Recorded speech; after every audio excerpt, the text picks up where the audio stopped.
아멘. 인도에 가면 산과 들에 자라는 나무 중에 반얀나무라고 하는 독특한 나무가 있습니다. 우리말로는 벵갈 고무나무라고 부른다고 합니다. 이 나무는 공중에서 뿌리를 내리는 특이한 나무입니다. 나무 가지에서 이렇게 공중 뿌리가 실처럼 이렇게 밑으로 내려옵니다.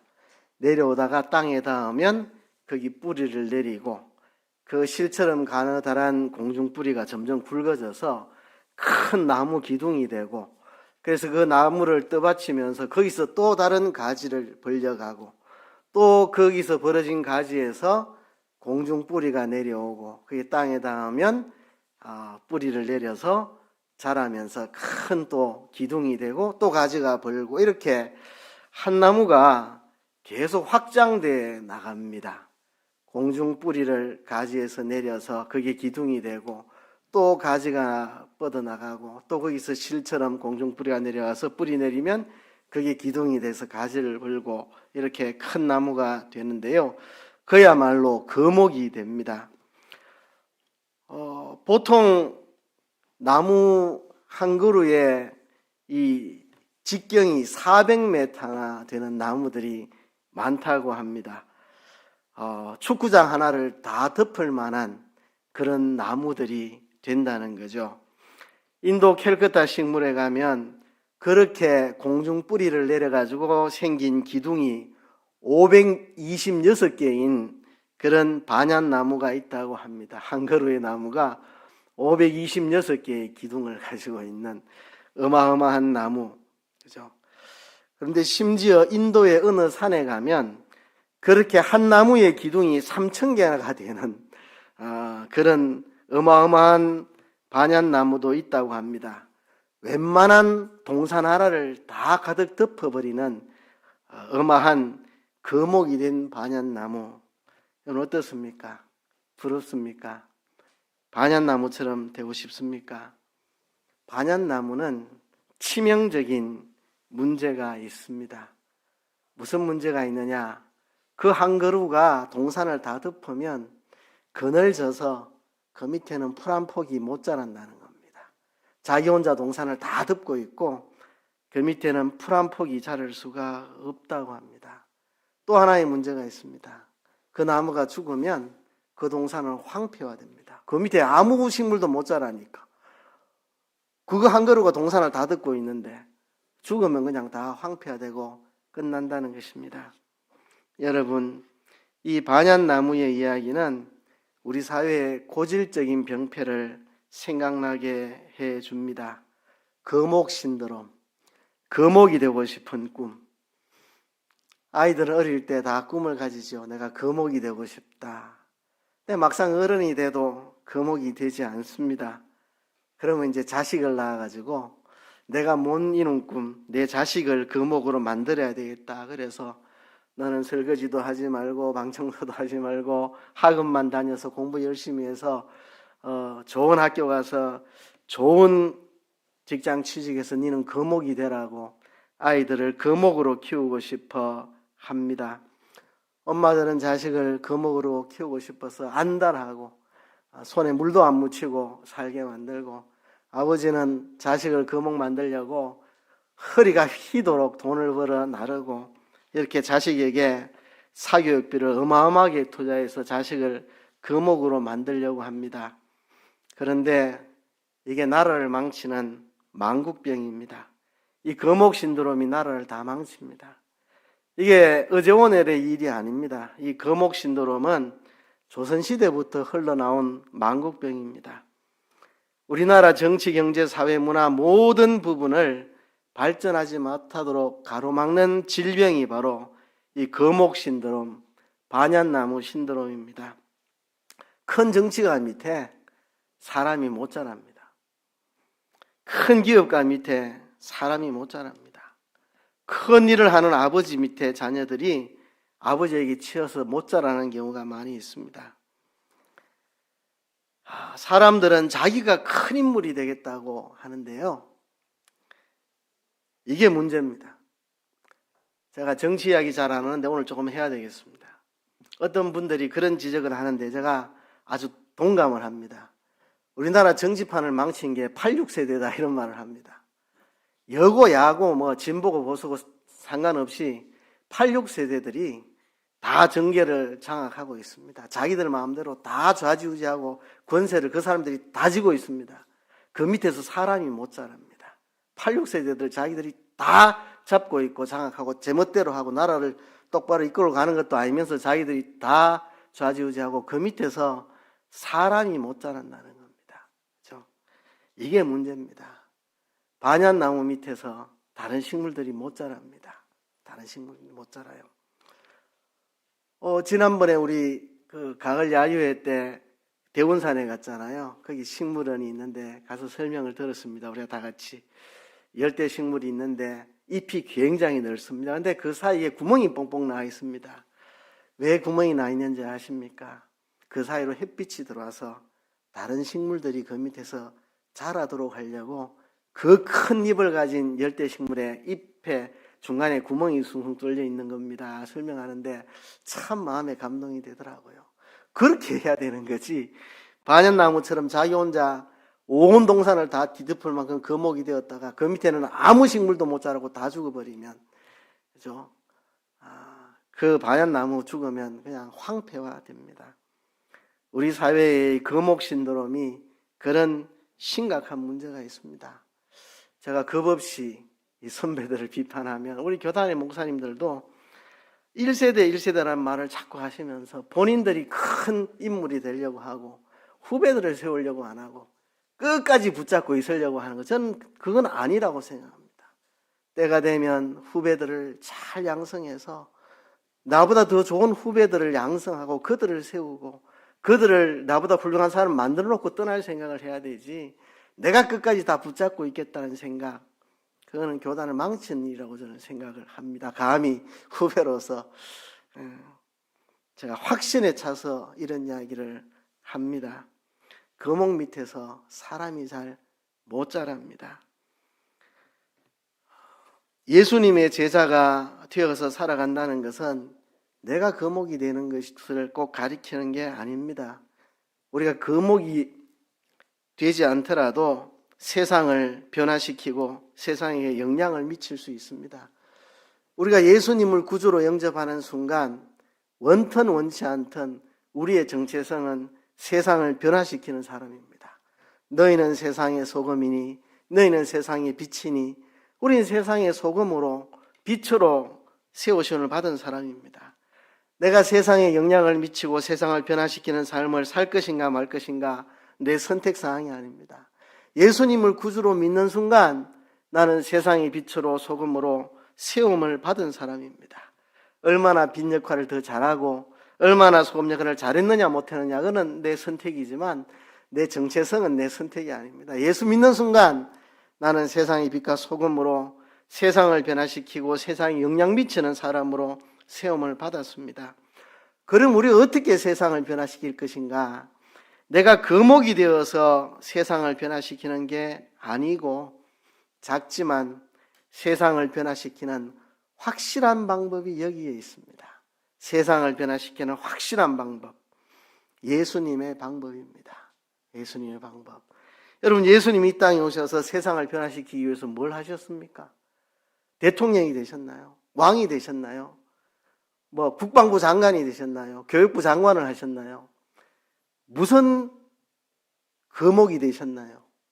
예수님은 갈릴리에서 목수의 아들로 자라셨고 공생을 시작해서 그저 이름도 없는 저 갈릴리 촌뜨기들, 어부들, 세리, 죄인 취급받던 세리, 이런 사람들을 모아가지고 12명의 제자 훈련에 힘을 썼습니다. 예수님이 위대하고 이름난 학교를 세워가지고 그 학교에 막 수천 명이 모이고 그 학교 졸업하면은 어디에도 취직되는 그런 학교를 세운 것도 아니고 12명의 제자 공동체 만들어서 제자들과 함께 삶을 나누면서 소수지만 작지만 확실한 예수님의 제자를 만드는 몇 사람 안 되지만 진짜 예수님의 제자로 확실한 사람을 세우는 일에 예수님이 힘을 썼습니다. 그리고 예수님께서 십자가에 죽으시고 부활하신 다음 40일 동안 제자들과 함께 계시고 이제 천국으로 성천에 가실 때 마지막으로 남긴 유언이 오늘 본문의 말씀입니다.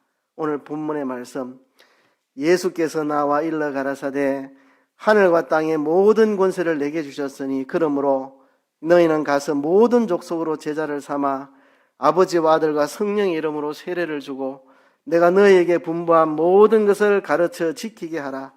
볼지어다 내가 세상 끝날까지 너희와 항상 함께 있으리라 하시니라.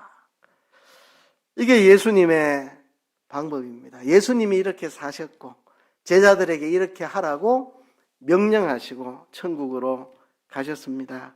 오늘 본문의 말씀을 한마디로 요약하면 사람을 세우라는 겁니다. 사람을 세우라. 제자를 세우라. 사람을 세우라. 세상을 변화시키고 싶느냐? 세상에 영향을 미치고 싶으냐?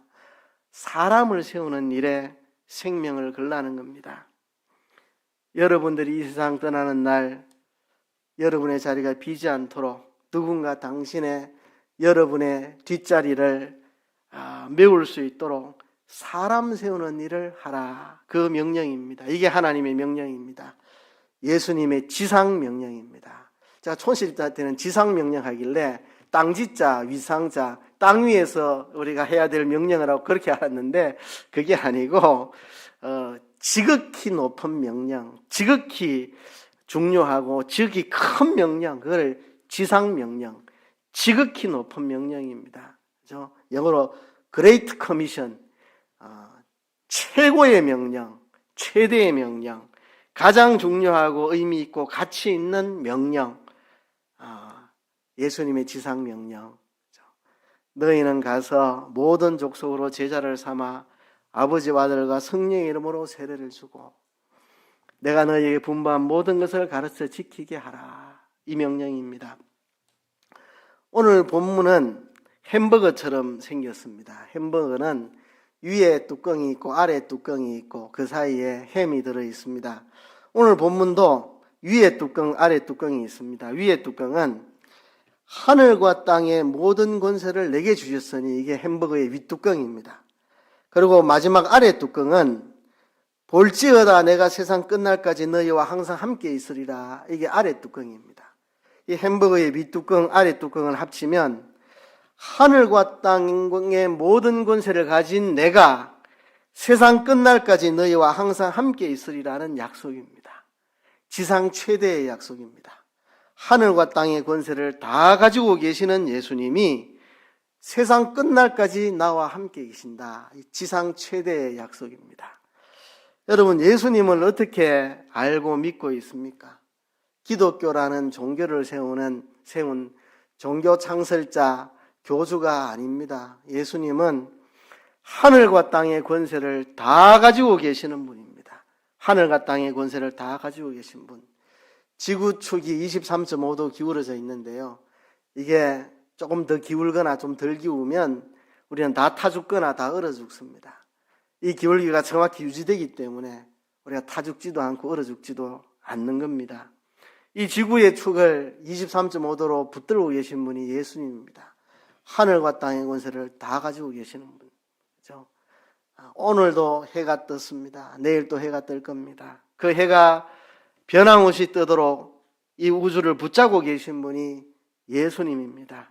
보이는 것과 보이지 않는 것, 하늘 위, 하늘 아래 땅, 땅 아래 물속에 있는 모든 것의 창조자요, 보존자요, 주관자이신 영원한 통치자가 예수님입니다. 그 왕이신 예수님께서 세상 끝날까지 나와 함께 해주시겠다. 이게 세상 최대의, 지상 최대의 약속입니다. 하늘과 땅의 권세를 가지신 예수님이 세상 끝날까지 나와 함께 계시겠다. 이게 지상 최대의 약속이죠. 이 믿음 때문에 리빙스턴은 복음을 모르는 부족들을 찾아 그 험악한 아프리카 대륙을 탐험할 수 있었습니다. 하늘과 땅의 권세를 가지신 그분이 세상 끝날까지 나와 함께 하시겠다. 지상 최대의 약속을 하셨습니다. 왜 이 지상 최대의 약속을 하셨는가? 땅에서 니나노하고 잘 먹고 놀다 오라고 지상 최대의 약속하신 게 아니고, 땅에서 돈 많이 벌어 모아오라고 지상 최대의 약속한 게 아니고, 이 땅에서 건강하게 살다가 오라고 지상 최대의 약속한 게 아니고, 이 땅에서 거목이 돼가지고 세상을 주름잡다 오라고 우리에게 지상 최대의 약속을 해주신 게 아니고, 이 지상 최대의 명령을 수행하라고, 너희는 가서 모든 족속으로 제자를 삼아 아버지와 아들과 성령의 이름으로 세례를 주고 내가 너희에게 분부한 모든 것을 가르쳐 지키게 하라.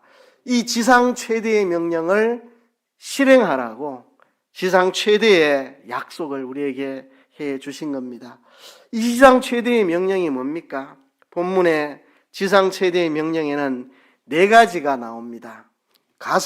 가라는 겁니다. 가라는 거. 두 번째, 제자를 삼으라는 겁니다. 세 번째는 세례를 주고. 네 번째는 가르쳐 지키게 하라 그랬습니다. 우리말 성경을 봐서는 도무지 알 수 없는 게 있습니다. 이 4가지 중에 대들보가 뭐냐? 우리 한글로는 이 4가지 중에 대들보가 뭔지 모릅니다. 가라는 건지, 제자 삼으라는 건지, 세례 주라는 건지, 가르치라는 건지, 4가지 중에 어느 게 대들보인지 우리는 한글로는 모르는데 헬라어 원어 성경을 보면 대들보가 눈에 탁 보입니다. 4가지 중에 본동사는 1개입니다. 제자 삼으라는 게 본동사입니다. 나머지는 제자 삼기 위해서 해야 되는 일을 설명한 겁니다. 그렇죠? 어느 게 대들보냐에 따라서 목회나 신앙의 삶의 모양이 달라집니다. 가라는 게 대들보면 갑시다. 미국으로 갑시다. 필리핀으로 갑시다. 캄보디아로 갑시다. 막 가는 데 초점을 둬야 되겠죠. 그죠? 세례를 줘라. 이게 대들보면 어쨌든지 전도 많이 해야 됩니다. 여기에 초점을 두겠죠. 가르치라. 여기가 대들보면 어쨌든지 우리가 교회에서 제1강, 2강 이 성경 공부 많이 해야 되겠죠. 근데 본문에서 대들보가 뭐냐 하면 제자 삼으라는 게 대들보입니다. 나머지는 제자 삼는다는 말에 붙어 있는 말입니다. 제자 삼기 위해 가야 되는 거고, 제자 삼기 위해 전도해서 복음을 믿게 해서 세례를 줘야 되는 거고, 제자 삼기 위해서 세례받은 사람을 끊임없이 가르쳐서 세워나가야 되는 거고. 그러니까 본문의 핵심은 제자 삼는 데 있습니다. 제자로 세우기 위해서 가야 되는 거고, 전도해서 세례를 줘야 되는 거고, 세례받은 사람을 계속 가르쳐서 그 사람을 제자로 세우는 겁니다. 이 본문의 대들보는 제자 삼는 겁니다. 그러니까 오늘 본문을 쉽게 말하면 내가 책임질게. 하늘과 땅의 권세를 가진 내가 세상 끝날까지 너와 함께하면서 다 책임질 테니까 너는 가서 제자 삼아라. 제자 삼는 일에 내 목숨을 걸어라. 네가 떠난 다음에 너를 이어서 그 길을 걸을 몇 명의 제자를 세워놓고 와라. 내가 했듯이 내가 3년 반 동안 큰 학교를 세워서 세계의 명성이 있는 아주 대학교를 만들어 놓은 게 아니고, 내가 대통령이 돼서 세상을 주름잡은 게 아니고, 내가 국방부 장관을 한 것도 아니고, 내가 3년 동안 너희 12명을 제자 삼는 일에 내 삶을 다 바친 것처럼 너희들도 제자 삼는 일에 너희 삶을 다 바쳐라.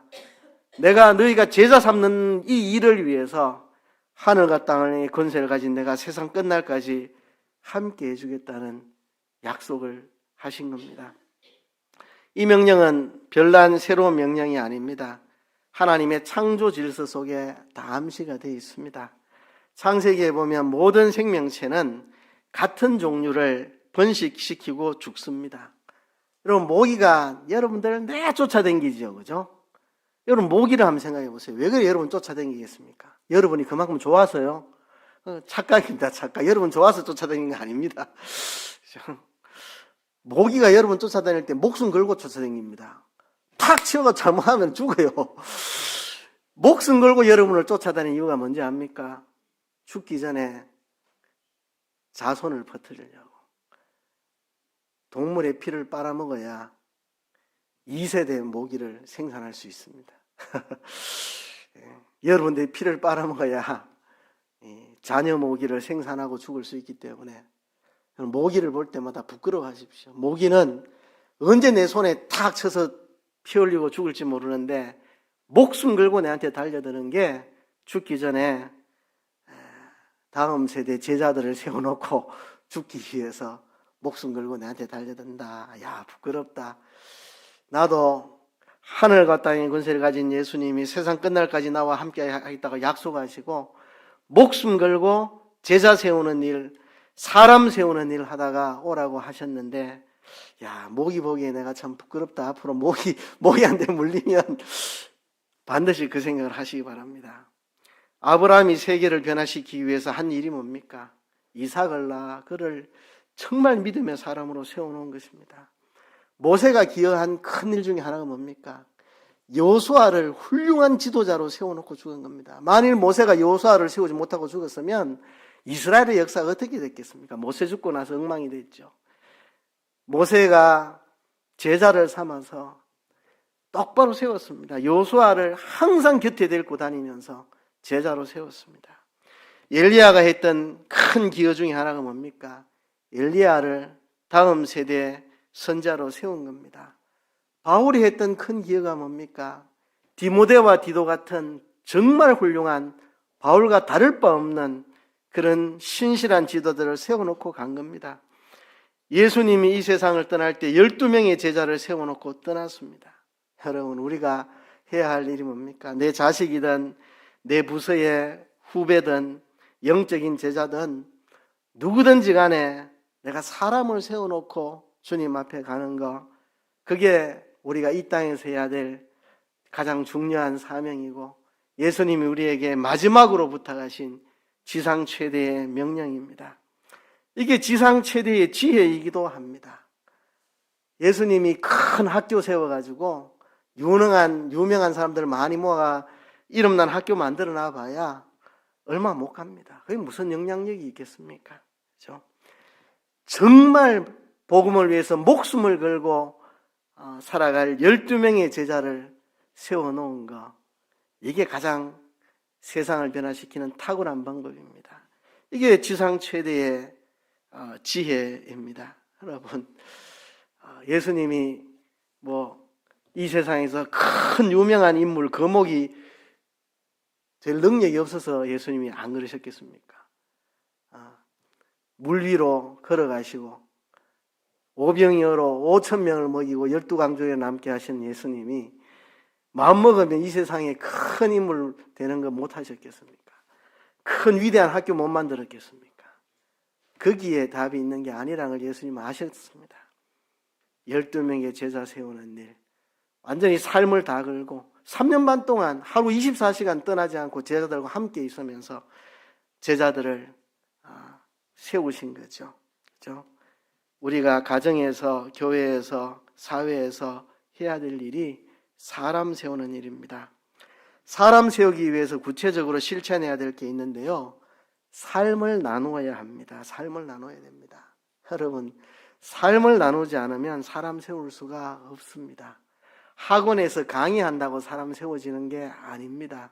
사람을 세우는 데는 삶을 나누어야 사람이 세워집니다. 자녀든 교회의 제자든 사회의 내 제자 학생이든 일터의 후배든 사람을 세우는 것은 인격적인 관계 속에서 사람이 자랍니다. 삶을 나누지 않는 한 절대로 사람은 세워지지 않습니다. 이번에 공사를 한 달 가까이 했는데요. 3주 조금 더 했습니다.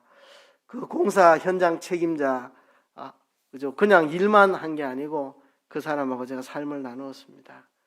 오늘 혼자 오셨네요. 혼자 외로운데 어째 혼자 밥을 먹습니까? 내가 밥 한 끼 사줄게요. 갑시다.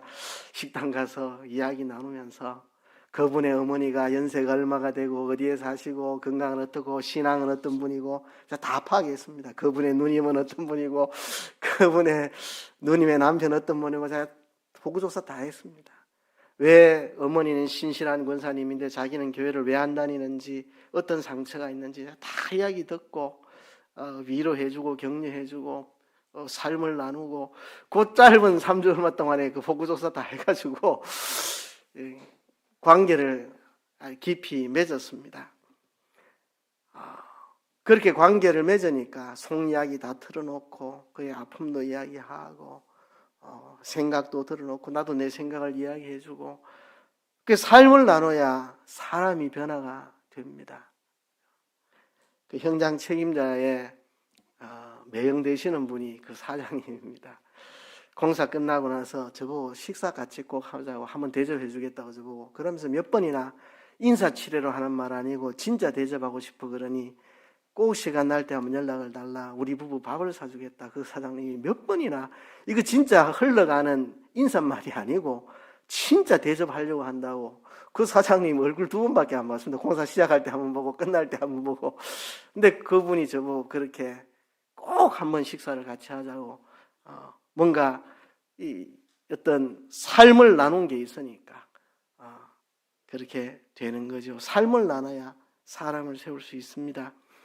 예수님이 왜 학교를 안 세우고 3년 반 동안 제자들과 먹고 마시며 같이 돌아다니며 그랬겠습니까? 학교로 사람이 세워지지 않는다는 걸 아시기 때문에 삶을 함께 해야만 사람을 세울 수 있기 때문에 그렇습니다. 두 번째, 시간을 함께 보내야 됩니다. 예수님이 고작 3년 반 제자들과 함께 계셨는데 왜 이렇게 생각할지 모르지만 예수님이 제자들과 함께한 시간을 한번 계산을 해봤습니다. 3년 반 동안 365일 함께 하셨습니다. 그러니까 3 곱하기 365일 곱하기 24시간 하니까 26,280시간을 제자들과 함께 계셨습니다. 26,280시간. 여러분, 뭐 음악 레슨 같은 거 할 때 뭐 한 주에 한 번 만나고 이래 하잖아요. 그죠? 한 주에 1시간 만난다고 계산하면 26,280시간을 보내려면 505년 걸립니다. 한 주에 한 번 만나서 레슨 해주는 걸로 하면 505년 걸릴 거를 예수님 3년 반 동안 하신 겁니다.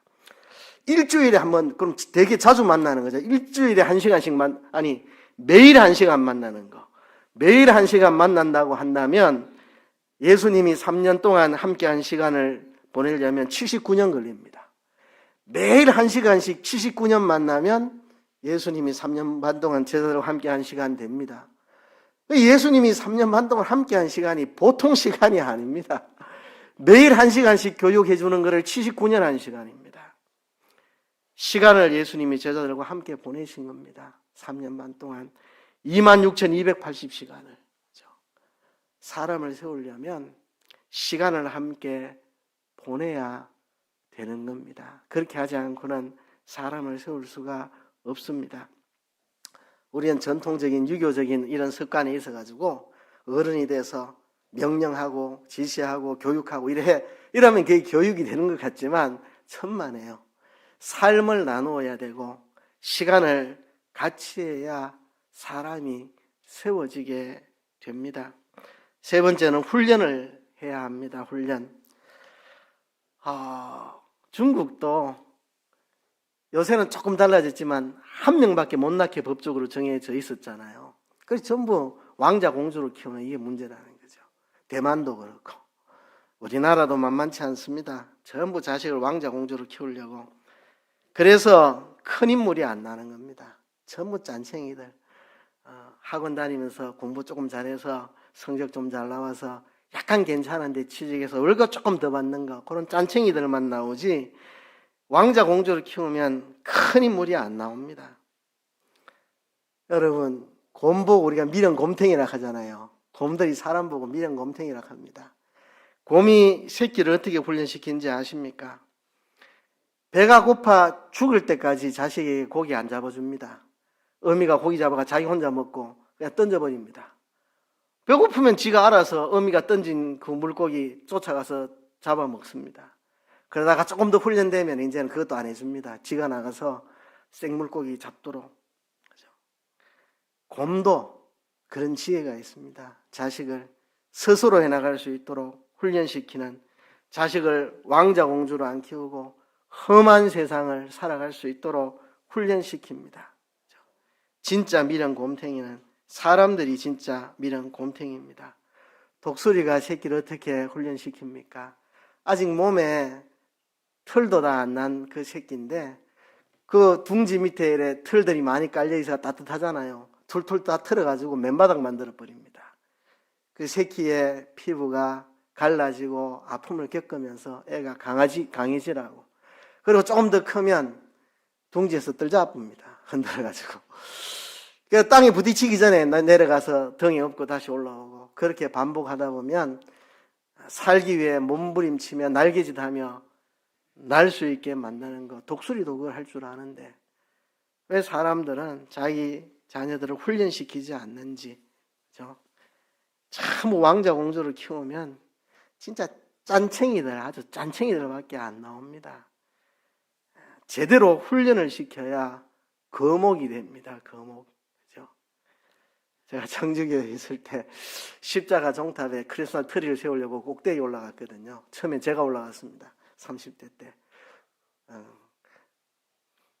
그러다가 이제 옆에 보는 청년들이 저도 한번 올라갈게요. 니도 한번 올라가라. 진짜 위험하거든요. 한 청년은 그 다음엔 자기가 올라가겠다 올라갔는데 그때 엄마가 밑에서 보고 있었습니다. 얼마나 가슴 쫄였겠습니까? 집사님, 뭘 그래 가슴 쫄이십니까? 저런 데 한번 올라갔다 와봐야 큰 인물 됩니다. 큰 인물 됩니다. 저런 것도 한번 경험해봐야 사람이 대범해지지. 너무 그래 쫄지 마세요. 그런데 제가 좀 지나친 면도 있었죠. 나이 40대고 저도 무서워서 못 올라가겠더라고요. 그 뒤로는 저도 안 올라갔는데 조금 위험하기도 했고 지금 생각하면 지나친 면도 있었지만 강하게 훈련시켜야 된다는 그런 생각이 있었습니다. 사람들을 강하게, 그죠? 스스로 무언가를 해갈 수 있도록 만들어줘야 됩니다. 그죠? 처음에는 말로 이렇게 하는 거야 설명해주고, 그 다음에는 내가 하는 걸 봐 시범을 보여주고, 세 번째는 네 스스로 한번 해봐. 그리고 네 번째는 내가 손을 털고 그들이 하게 해주고, 마지막으로 나는 평가해주고, 그렇게 해서 스스로 일어설 수 있도록 훈련을 시켜야 합니다. 그래서 우리가 사람 세우는 일에 힘을 써야 됩니다. 사람 세우는 일. 사실 저는 목회자로서 살아온 인생에 대해서 후회가 없습니다. 목회자로 처음 나왔을 때 20대 후반 때 30대 초반 때 약간 가슴이 먹먹한 때도 있었습니다. 이게 뭐지?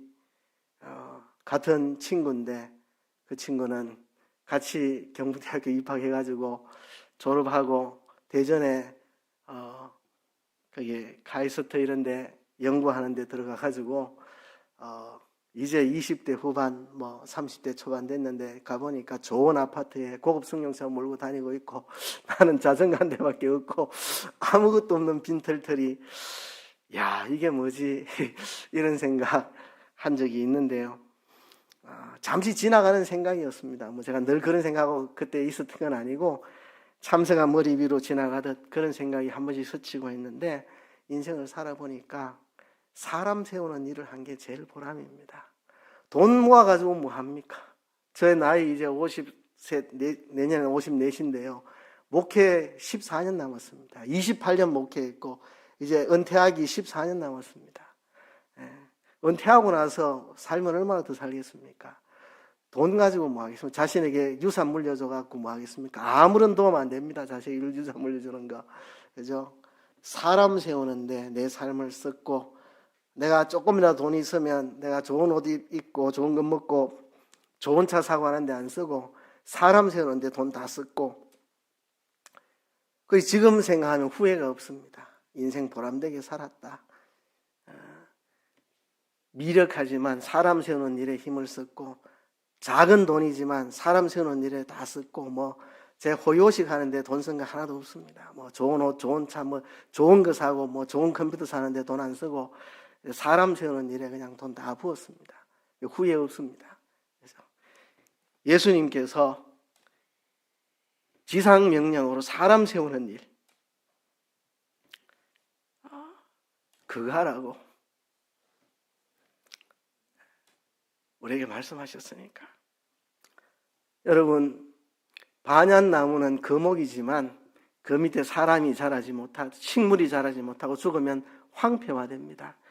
그러나 바나나 나무는 생후 6개월이면 새순 서너 개를 나게 만들고, 남은 6개월 동안 열매 맺고 죽어 거름이 되면 나머지 서너 개의 새순이 그 거름을 먹고 자라서 또 6개월이 되면 또 각자 서너 개의 새순을 만들고 6개월 동안 열매 맺고 죽으면 거름이 되어 또 각자 서너 개의 새순을 만들어서 자기는 죽어 없어지지만 자기가 거목이 되는 건 아니지만 온 산이 수많은 바나나 나무로 뒤덮이게 만드는 게 바나나 나무의 특징입니다. 우리는 그렇게 살아야 합니다. 여러분, 제가 이름을 대볼 테니까 누군지 맞춰보세요. 에드워드 킴벌이라는 사람 누군지 아십니까? 에드워드 킴벌 처음 들어보시죠? 그 사람이 세계적인 전도자 무디를 세워놓은 사람입니다. 모르드게 함이라는 인물 아십니까? 모르드게 함 모르시죠? 그 사람이 세계적인 전도자 빌리 그레함을 세워놓은 사람입니다. 여러분, 사람을 세우고 죽는 게 이렇게 의미 있고 가치 있는 일입니다. 여러분, 예수님의 지상명령, 사람 세우는 일, 우리 남은 생에 힘을 씁시다. 연세가 많아도 괜찮습니다. 힘이 없고 뭐 세계에서 유명하지 않아도 됩니다. 내 이웃에 있는 누구 한 사람이라도 내가 기도해주고 시간을 보내주고 삶을 나누고 대화 나누면서 내가 할 수 있는 대로 그 사람을 세워나가면 됩니다. 세워나가면 돼요. 이 시간 기도합시다. 하나님, 사람 세우는 일에 우리 남은 삶을 다 투자하게 도와주세요. 우리 교회가 사람 세우는 교회 되게 해주세요. 사람 세우기 위해 우리 삶을 다 쓰게 해주세요. 다 같이 한번 통성으로 기도하겠습니다.